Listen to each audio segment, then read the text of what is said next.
অনেক সময় আমরা যারা নতুন রাইডার আছি, বাইক আমরা যখন জোরে চালাই, মানে বাইকে কিন্তু একটা নিজস্ব ওয়েট আছে।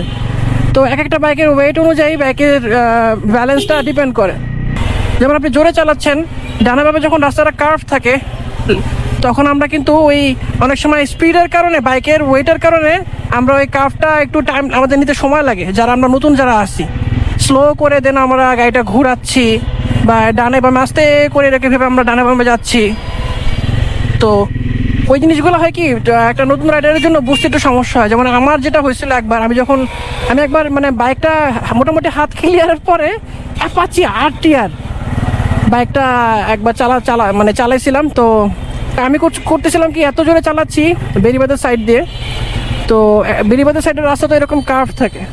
তা আমি আর বুঝি নাই যে এরকম বাঁক আছে একটা, জোরে যাচ্ছি মনের খুশিতে, এখন দেখি যে কার্ভ চলে আসে। বাইকটা আমি মানে বাইকটা ফেলি নাই, মানে দেখি যে একদম মানে একটুর জন্য আমি বাম পাশে নদী, বুড়িগঙ্গা নদীতে পড়তে নিতাম আর কি ওই সময়। তো আল্লাহ বাঁচাইছে যে অল্পতে আমি দাঁড় করাই ফেলছি গাড়ি। তো এই ব্যাপারগুলো হয় অনেক সময়, বাইকের ওয়েটের উপর ডিপেন্ড করে বাইক কন্ট্রোল করা লাগে। তো আগে বাইকটা আপনি বুঝবেন যে আপনার বাইকটা কীরকম টাইপের ব্যালেন্স, কন্ট্রোল, ওর ব্রেকিং কেমন, সব কিছু বুঝে দেন হচ্ছে আপনাদের মানে রাইডিং স্টাইলটাকে ঠিক করতে পারবেন।